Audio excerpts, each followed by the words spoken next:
Alkitab dalam bahasa Indonesia, Yohanes pasal 10. Gembala yang baik. Aku berkata kepadamu, sesungguhnya siapa yang masuk ke dalam kandang domba dengan tidak melalui pintu, tetapi dengan memanjat tembok, ia adalah seorang pencuri dan seorang perampok. Tetapi siapa yang masuk melalui pintu, ia adalah gembala domba. Untuk dia, penjaga membuka pintu dan domba-domba mendengarkan suaranya, dan ia memanggil domba-dombanya masing-masing menurut namanya dan menuntunnya keluar.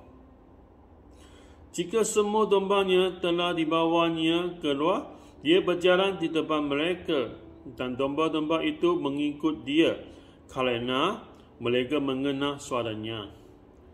Tetapi seorang asing pasti tidak mereka ikuti, malah mereka lari daripadanya, kerana suara orang-orang asing tidak mereka kenal. Itulah yang dikatakan Yesus dalam perumpamaan kepada mereka, tetapi mereka tidak mengerti apa maksudnya.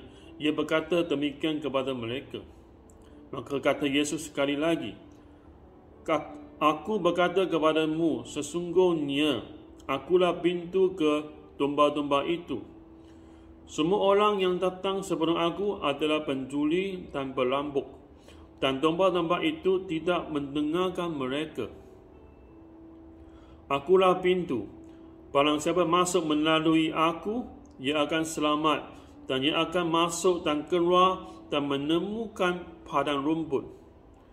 Pencuri datang hanya untuk mencuri dan membunuh dan membinasakan.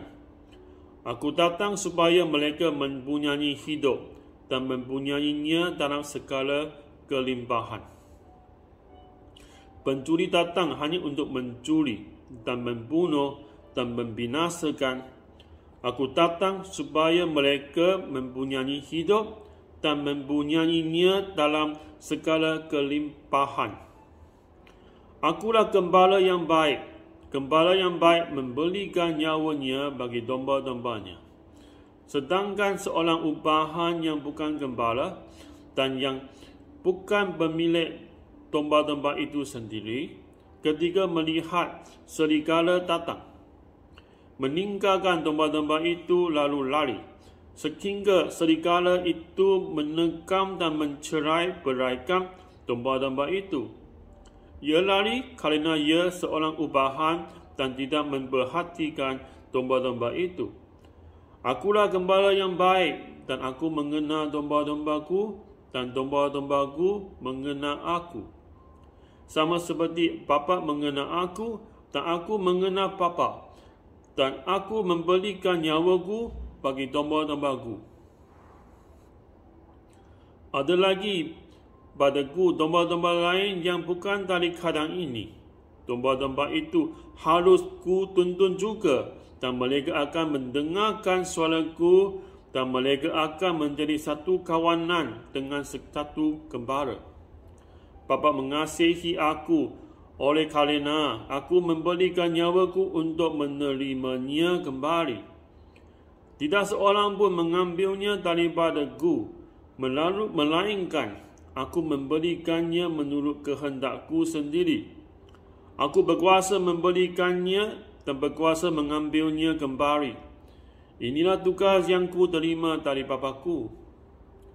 Maka timbullah pula pertentangan di antara orang-orang Yahudi kerana perkataan itu. Banyak di antara mereka berkata, ia kerasukan setan dan gila. Mengapa kamu mendengarkan dia? Yang lain berkata, itu bukan perkataan orang yang kerasukan setan. Dapatkah setan melekkan mata orang-orang buta?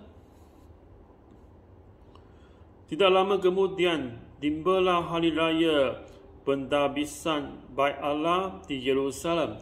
Ketika itu musim dingin, dan Yesus berjalan-jalan di Bait Allah di Serambi Salomon.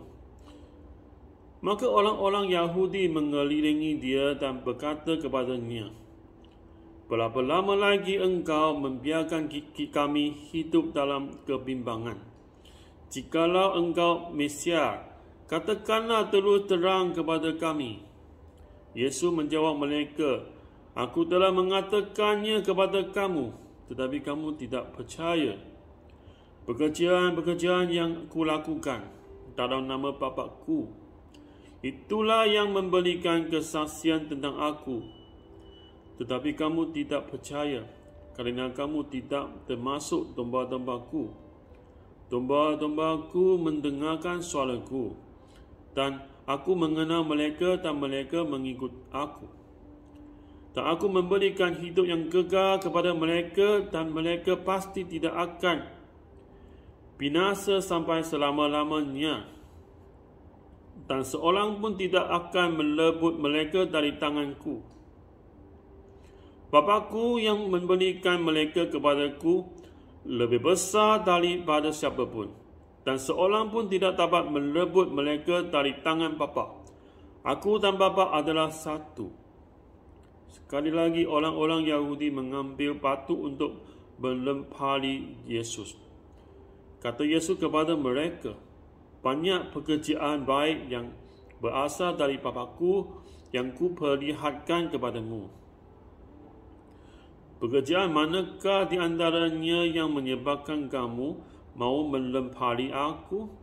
Jawab orang-orang Yahudi itu, "Bukan kerana suatu pekerjaan baik maka kami mau melempari engkau, melainkan kerana engkau menghujat Allah, dan kerana engkau, sekalipun hanya orang manusia saja, menyamakan dirimu dengan Allah." Kata Yesus kepada mereka, "Tidakkah ada tertulis dalam kitab Taurat kamu, Aku telah berfirman, kamu adalah Allah?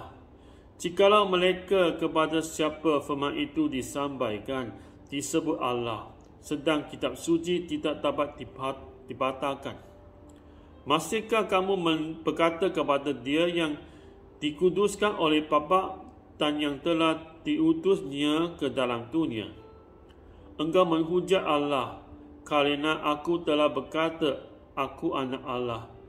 Jikalau aku tidak melakukan pekerjaan-pekerjaan Bapa-Ku, janganlah percaya kepadaku.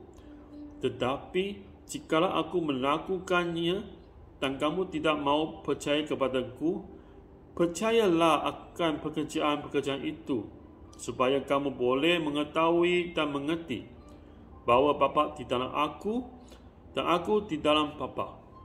Sekali lagi mereka mencuba menangkap dia, tetapi ia luput dari tangan mereka. Kemudian Yesus pergi lagi ke seberang Yordan, ke tempat Yohanes membaptis dahulu, lalu ia tinggal di situ. Dan banyak orang datang kepadanya dan berkata, "Yohanes memang tidak membuat satu tanda pun, tetapi semua yang pernah dikatakan Yohanes tentang orang ini adalah benar." Dan banyak orang di situ percaya kepadanya. Inilah firman Allah. Amin.